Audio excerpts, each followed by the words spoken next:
right, good morning, everybody. Thank you for your patience for being here. What we're going to do this morning is first, Dr. McNutt is the chief of trauma surgery here in this institution that, like we said yesterday, we're very blessed in the city of Houston that we have medical facilities that are second to none, and I believe that many people that in other places may not survive because of the excellence of this hospital. Dr. McNutt will give you a medical update. Understand that there are HIPAA rules that have to be followed and other rules, so she will not be answering questions once she makes her statement. And then we'll go ahead and go through the incident and update the media on suspects and additional information we have today. So thanks, Dr. McNutt, for being here this morning. Thank you. My pleasure. Everybody, thank you for being here today. As you all know, there were 5 Houston police officers injured in the line of duty who were taken to the Red Duke Trauma Institute at Memorial Hermann yesterday. Due to patient privacy and family wishes, I will only be updating on 3 of their conditions. First of all 3 officers are currently stable. They're clinically stable in our hospital. One gentleman suffered a gunshot wound to the face, was taken to the operating room last night, is currently recovering and will undergo multiple other operations by our facial trauma team in the future. But again, he is stable right now. Another officer also sustained a gunshot wound to the face. Fortunately, he will not require surgery and will most likely be discharged home later today. He's doing well. And finally, the 3rd officer also sustained a knee injury during the altercation. He has already undergone surgery by our orthopedic trauma team. He's also recovering and will most likely be sent home later this week. I would like to take this opportunity to thank our first responders, including the Houston Fire Department, who was available on scene, quickly assessed, treated, and transported the patient to our hospital. I also want to take this time to thank Memorial Hermann Lifelight and also all of the physicians, nurses, and techs in the ER in the operating room who did their job fantastic yesterday. Each step in trauma is critical. Time is of the essence. Time is extremely important, not only in the pre-hospital setting, but also once you arrive to the hospital. And I'm very proud of our team for doing their job yesterday. Memorial Hermann Hospital is here for the men and women who serve our community. We are also honored to take care of our police officers and our community and are always ready to help you if you're injured. Thank you. Again, Dr. McNutt, again, on behalf of all of our officers, not just for yesterday, but for what you do, not just for our officers, but this community, we just want to say thank you. Thank you. You use the word heroes all the time, but the doctors and nurses at this institution, the firefighters, everyone that was involved, the Lifelight, just they're all heroes in our eyes, and we're just very blessed. So again, thank you, and thank you for being here this morning. And so again, I want to update everyone on some of the information that you may or may not have. But let me just say that the involved officers are all undercover narcotics officers because of security concerns and some other issues and ongoing investigations. We will not be releasing names at this point, at this time, but you know, we're very much, Commander Follis, come up here. We're all believe in transparency, and when we can, we'll release more information. So I will be releasing today the names, not the names of the officers, but their age, not years of service, just to give you a flavor for the type of individuals that we have. As you know, yesterday, about 4:30, shortly before 5 o'clock, narcotics officers from the Houston Police Department, from the Group 15, initiated a search warrant at the location at the 800 block of Harding Street. Upon making entry, they immediately came under fire. The first officer through the door, armed with a shotgun, was charged immediately by a very large pit bull that charged at that officer. He discharged rounds that we know that the dog was struck and killed. At the same time, a male suspect came from around the back and started an open fire with a .357 Magnum revolver. That officer was struck in the shoulder. He went down, fell on the sofa in the living room, at which time a female suspect went towards that officer, reached over the officer, and started making a move for his shotgun.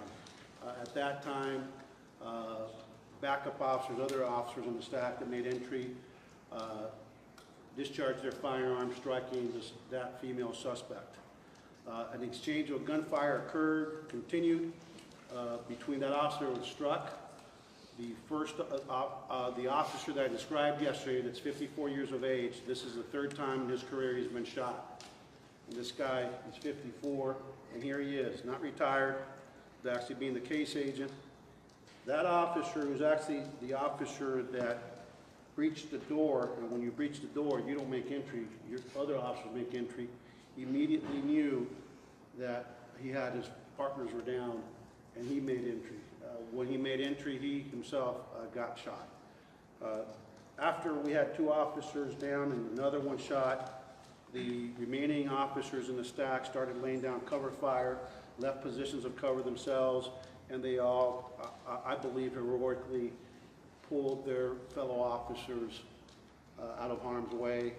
And then we all know what happened between Life Flight, EMS, and Houston Police, where we escorted everybody here either by ambulance or by helicopter.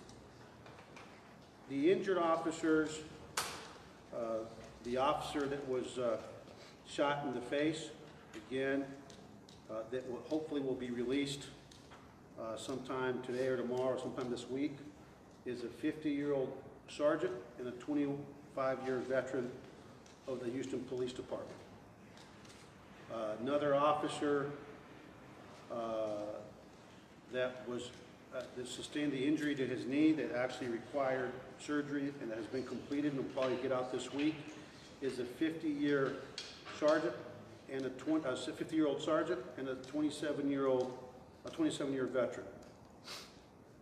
The officer that I described, senior officer that I described, is 54 years old and a 32-year veteran and a case agent, is the one that after he saw his fellow officers come under fire, he heroically made that entry, and I'm just going to say it, he just passed a note to one of us, one of our officers that said, I had to get in there because I knew my guys were down.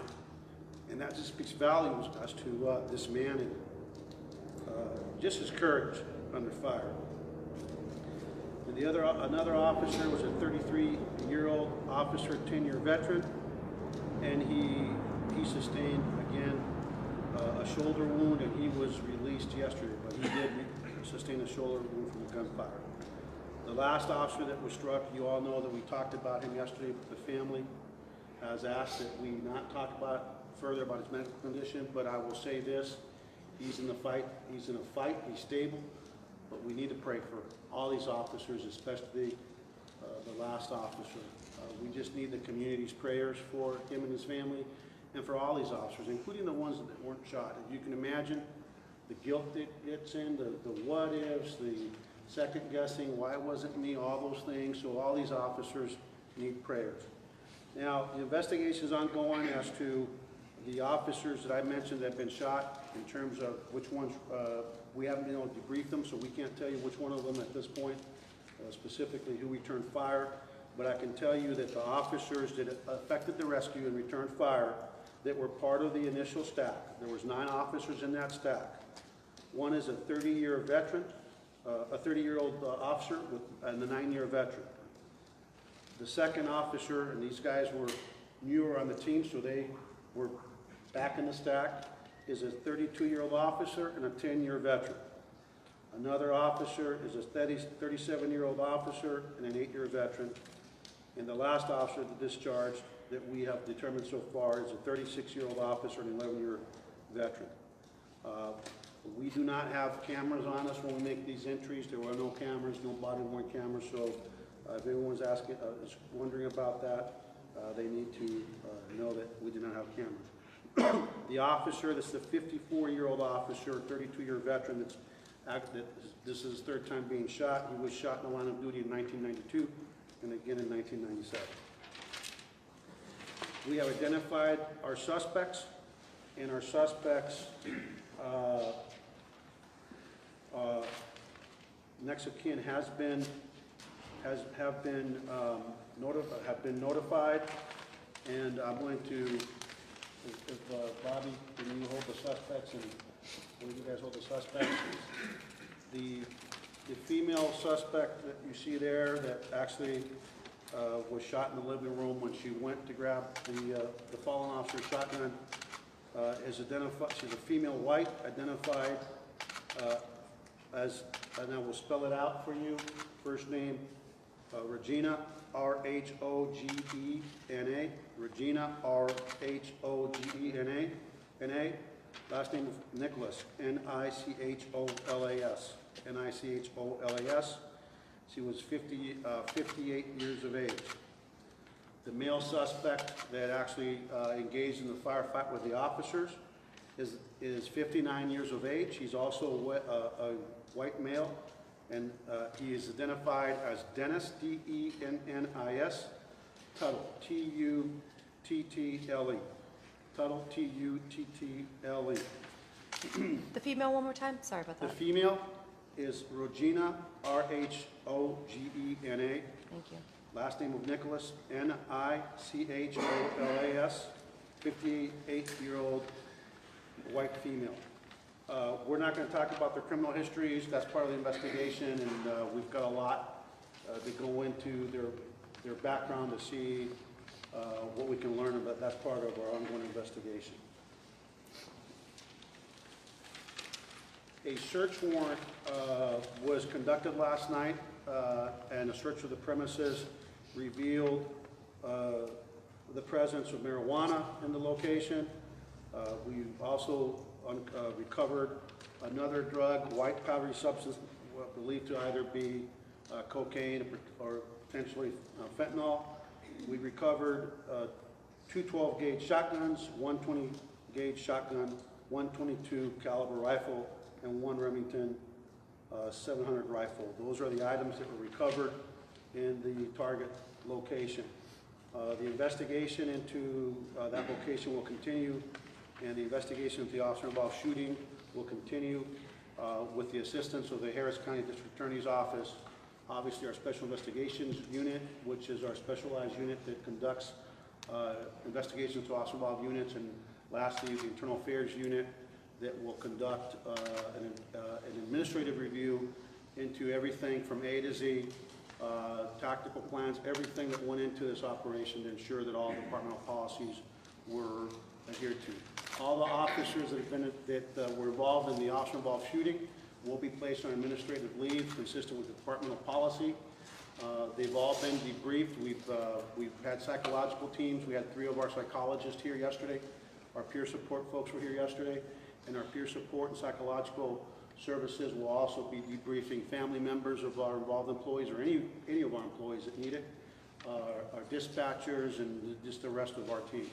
And so with that, I think I've covered everything I need to cover, and I will open it up to questions from anyone. Chief, who was the officer that was discharged already? Which one was he? Are you serious tonight? I already tell you guys that? Let me get my little cheaters back on.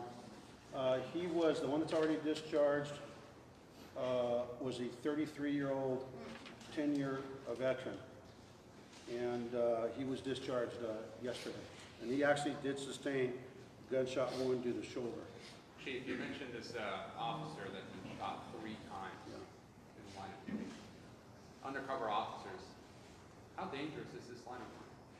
Well, police work is 2 things that you know about police work. It could be tremendously boring 98% of the time, and extremely dangerous and dynamic 2% of the time. But we know that they're always in danger, and it's dangerous business we're in. We know that, we live in a society where there's a proliferation of firearms, where you can assume there'll be firearms just about every location that you hit. And unfortunately, some people just don't have respect for the sanctity of life. And so, but what I'll tell you, I am going to rub that man for 2 reasons. One, I want someone who's courage to rub off on me, and the other thing I want to, he's done something good in life that God really watches over him. And I know you can't identify him, but what can you say about him? Did you know him personally? He's a big teddy bear. He's a big African American, strong ox, tough as nails, and the only thing bigger than his body in terms of his stature is his courage. I mean, I don't know. I think God had to give him that big body to be able to contain his courage, because the man's got some tremendous courage. He went in there, and like I said, he passed it on this morning. I had to go in, and I'll get emotional thinking about it. I had to go in. My guys, I knew my guys were down. So, what else? Chief, were all of the officers that were wounded inside, were all wounds sustained inside the home? Inside, either inside or at the doorway. So it was a very tight quarter. Unfortunately, when you're going through a door, that's really a fatal funnel.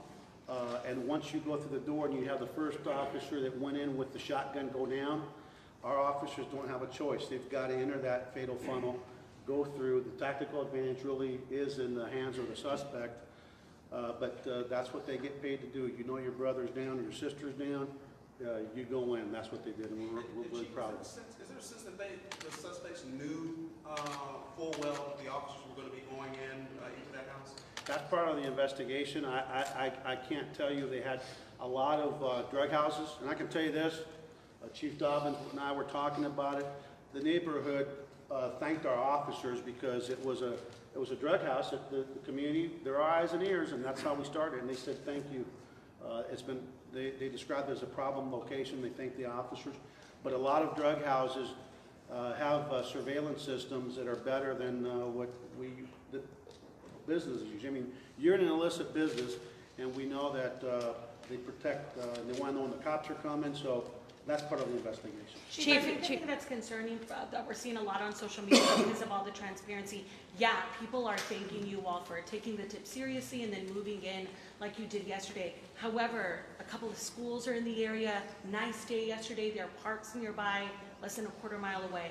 And a lot of parents were asking, is this normal for you all to move in, knowing school buses and all of these things are happening? Can you speak a little to that? Well, I can tell you that I'm not aware of a single school bus, and I didn't see a single kid in that neighborhood. And I got there, we were actually meeting with life's full of ironies. We were actually meeting the new special agent in charge of the DEA in my office at 1200 Travis when we get the call near 5 o'clock that we have officers down from Larry Bainbridge, our SWAT commander. And I got there fast enough that my Tahoe ended up one house from the target house. So if you imagine when 5 officers are down, how many cops are going to roll? You've been in the business long enough. So for me to be able to get to that spot, we got there pretty quickly. I didn't see any children, and I didn't see any school bus. And so, do we always think about doing things better? Absolutely. But I can assure you that the officers that are going to do the entry are not going to wait till they see the school bus unloading before they make the entry. I don't believe there's any evidence or any indication that any child was endangered at that time. I can tell you again, I was there very quickly, and I didn't see any children. Chief, you talked a little bit about the wounds that were sustained by the officers. Can you give us some perspective on were any of the officers shot in their bulletproof vests? No, not that we're aware of. And by the way, I'll just say this, everybody has a family, and our condolences goes out to the suspects. I mean, at the end of the day, you engage police officers and you start shooting at police officers, they're going to shoot back, but that's somebody's loved one, and we send our thoughts out to the families, right? We can't control who our family members are, and we can't control what they do, but it's a tragedy when you have a loss of life. There's nothing to celebrate other than we're just very fortunate that we had 5 officers injured, 4 shot, and they're all alive. Chief, how much did y'all know, going into, whether the suspect would be armed or whether the dog would be there, or how much information and intelligence did you have beforehand knowing what the situation would be like? Yeah, I mean, look, when you're hitting a drug house, you can almost always make the assumption you're going to have armed suspects.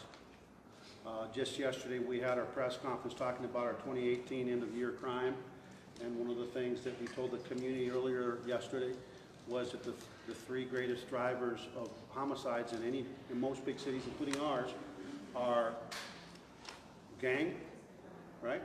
Gang affiliation, drugs, and the third one is domestic violence. So, we try to work up houses as much as possible, but 99 times out of 100, we don't hang out in the house. We haven't been in the house.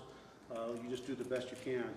But that'll be part of our administrative review and obviously our SIU review on the tactical plan Ultimately, when we have anyone shot, suspect or officers, we always look at the totality from beginning to end of how we conducted the operation to see if there's any lessons learned. That will be part of the review. Chief, I'm going to say Shadow officers that there's been a change in these operations where there was a time when you knocked down the door, the bad guys would pretty much give it up. And we've had now, recent not by numbers, the last one's not your guys, but where they don't just surrender, they start shooting. Are we seeing a change in the way these guys are reacting to your presence and your You know, I would be on it anecdotal, and I don't want to just get into that. You know, I don't want to speculate. There's suspects that when you say a police, they get on the ground, and there's suspects that could care less who it is. They're going to shoot at you.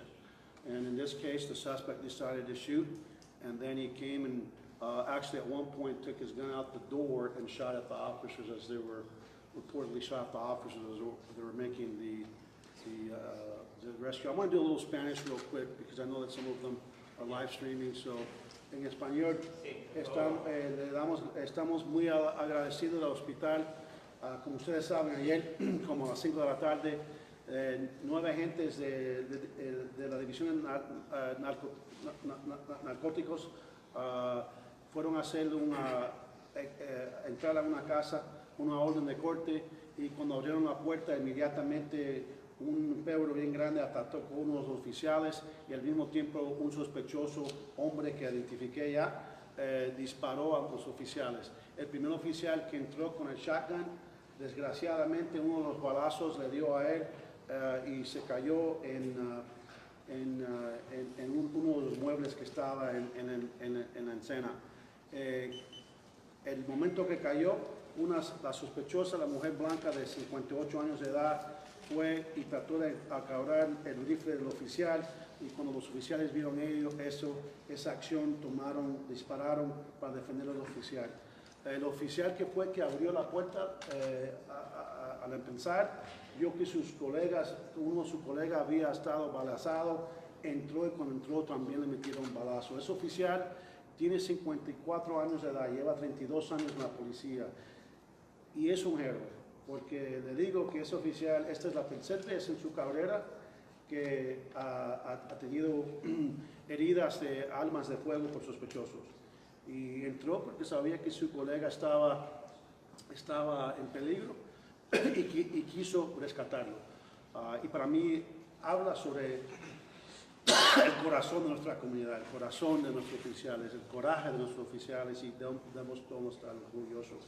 También quiero que sepa la comunidad hispana, latina, que está aquí, inmigratoria. Acuérdese que ese vecindario, esas áreas, casi todas las personas que vienen ahí, muchos de ellos son hispanos, son latinos, son inmigrantes, y tengo orgullo en saber que tenemos una relación con nuestra comunidad, que tienen confianza con el departamento policiaco, con el departamento policiaco, y reportaron, porque sin reportar, el veneno que están vendiendo ahí sigue, envenenando a nuestra juventud, envenenando a nuestros niños. Y queremos decirle a la comunidad, especialmente a la comunidad que es migratoria, que aún está indocumentada, gracias por su coraje, gracias por ser nuestro compañero y gracias por tener confianza con nosotros, porque sin los ojos y la cooperación de esa comunidad no podemos hacer lo que hacemos. ¿Okay? En un inicio habían comentado que los sospechosos eran de origen hispano. Esta situación cambió ahora. Y habían mencionado su identidad como hispano. ¿Quién dijo? ¿Nosotros? No. We didn't. ¿Habían comentado? No. I don't know who did that, but yo no di ninguna información sobre los sospechosos ayer.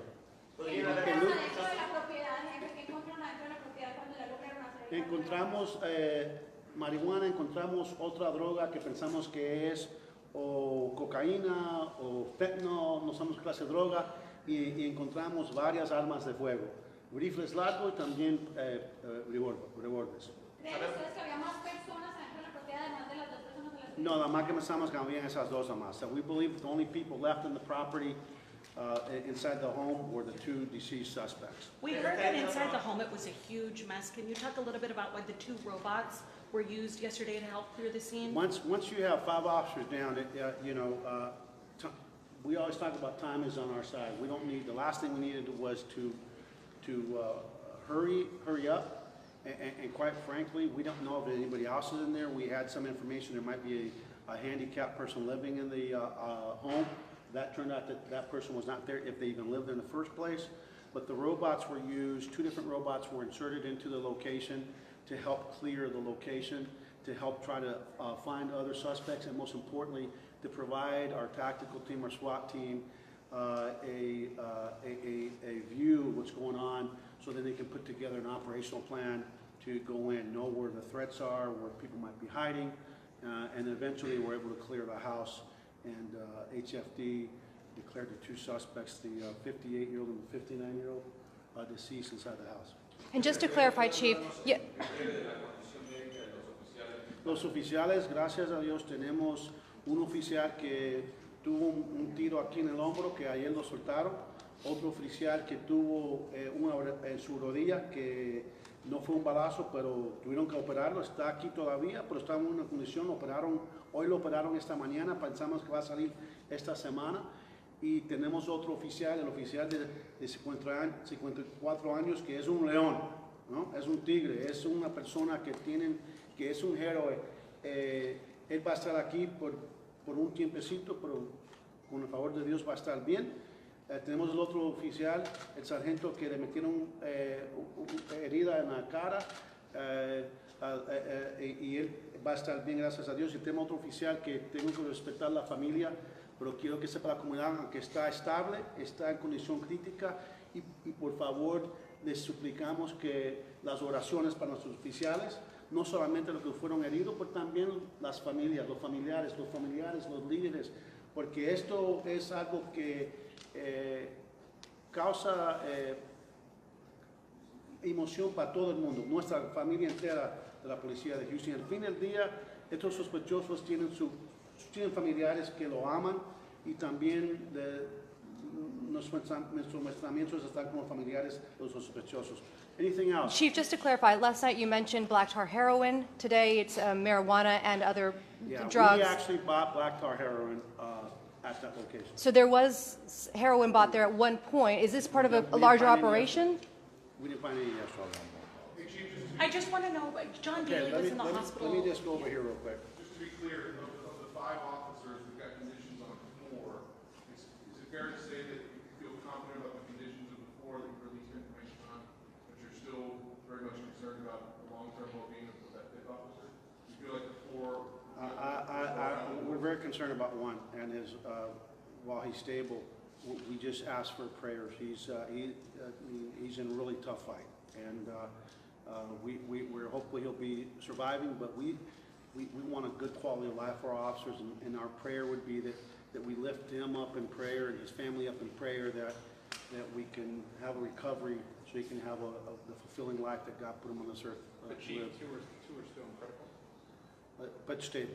They're stable conditions. Chief, last time we heard from the union representative rather passionately. I think it's gotten a lot of attention everywhere around the nation, talking about that you guys are sick and tired of being the target.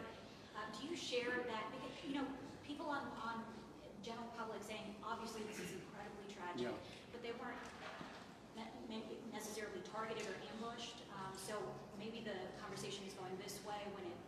Yeah, look, I understand that passion. I understand his passion, his compassion. These people, our men and women, we really are a family. That's a slogan in a lot of places, but we really are a family. Let me just say this. We are being shot on a regular basis. If you look at the officer fatalities this year, from gunfire, they're up. I would say that I would express my personal frustration at lawmakers that know that we have a public health epidemic in this country that we call gun violence. We know that for whatever reason they offer a lot of prayers, but you know what? We don't need prayers from. We didn't elect people to pray for us. We elect people to lead us. We elect people to make public policy decisions, not based on whatever their primary. The politics of primary politics, right? Because only the bases, basically. And sooner or later, we will reach a point in our country where we're going to say, we're not doing enough about gun violence. And so to the elected officials, I appreciate your prayers, but quite frankly, we've got a community that prays for us. Everybody can pray, but the only one that can listen to trauma docs, and I'm not going to talk for Doc, but there's a reason that the Major City Chiefs Association has put forth a policy paper that talks about some of the steps that Congress can take. They have a national approach to addressing the scourge of gun violence. It doesn't just impact law enforcement, it crushes communities, tears apart families, cuts lives short every single day. For everyone that you in the national media cover, there are dozens a day that don't even get a mention. And so my response to me is, criminals are going to be criminals, evil people are going to be evil. The question is, what are policymakers willing to do besides prayers to address a public health epidemic? And of course somebody will now tweet, oh, there he goes with his, it's not an anti-gun agenda, it's an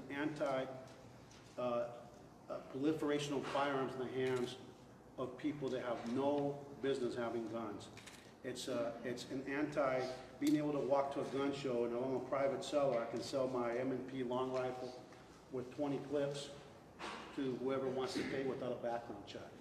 There are things that we can do that are not being done, and I would say that our frustration should be with people that are elected to make a difference in policy, and instead they only offer prayers. The other thing I will say from my perspective is this: if you know, because we're at an era in our country where everybody, we want criminal justice reform, right?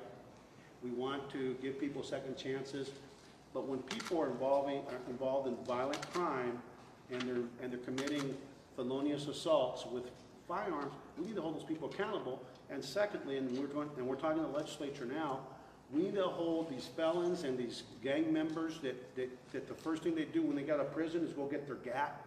And I don't mean a group activity ticket, I mean a firearm.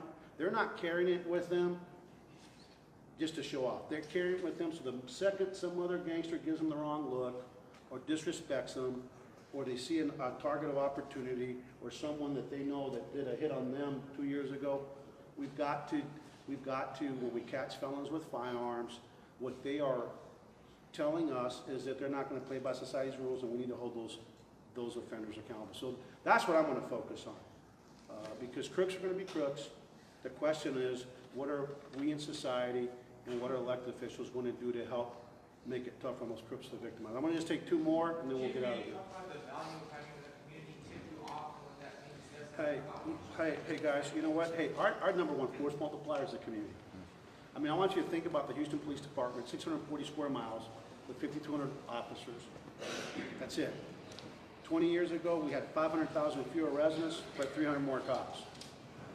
That's not a very good ratio. Our ratio is going down instead of up. And so the thing that we rely on here in the city of Houston is an outstanding police department that's not perfect, but it's second to none. And most importantly, we work very diligently to build relationships with the community we serve. Without them, without their trust, I mean, this is in the east side that we knew after that SB4, the sanctuary city debate about a year and a half ago. We saw reporting of certain crimes go down, and our reporters that are here locally know that we put a very extensive and an ongoing effort going into those communities, letting them know that we're the Houston Police Department, these immigrant communities where we have 600,000 undocumented immigrants, letting them know, hey, we don't care about your immigration status. We care, if you're just here working, we're not ICE. Because we rely on them. They're witnesses, right? They're complainants, and we rely on them. And I think thanks to those efforts, those outreach efforts in Spanish and in other languages, our community trusts us. And I'm going to just say this, to those that don't think we should be doing that, the person that's selling fentanyl to the immigrant community today is selling it to the blue-blooded, blue-eyed, blonde-haired community members tomorrow. And guess what? The life that may be saved is one of your loved ones when people come forward and trust us to take action. They are our greatest force multiplier, and we love our city. And if you talk to any cop in this city, they love the city they work for. I mean, they love this. I've never seen it. This is my third police department. I've never seen a love affair between a city and a police department like we have here in Houston. It's a special place. And I think it starts with the tone that the Mayor Turner sets as a welcoming city, and it ends with the tone that the officers in the street set with their community. So one more and then we'll go. ¿Podrían haber más sospechosos en este caso? Y esto, No. ¿qué tan preocupante es la violencia de las armas que mencionó en Mira, sabemos que aquí tenemos una epidemia de salud sobre toda la violencia con las armas de fuego en este país, y como le dije a esta reportera aquí que yo me enojo no con los sospechosos, porque el criminal es el criminal. Yo me enojo con los políticos que no queremos sus oraciones, queremos acción. Queremos que tomen acción para tratar de pasar leyes para asegurar que las armas de fuego están en las manos de miembros de nuestra comunidad que son responsables y que no son criminales. Y que también tienen la salud mental, que es buena salud mental y no están medio locos. Así que la investigación continúa, pero sabemos que sin la cooperación de la comunidad, esa casa vendiendo drogas estuviera aquí ahora mismo también vendiéndole veneno a nuestros niños, okay? So, is that it, guys? Thank you Well, very you much. said the narcotics officers weren't wearing body cams. Yesterday, you said that there were uniformed officers in patrol units. Did they get any of Yeah, that, thanks, Chief Finner? No, we're done. Thank you.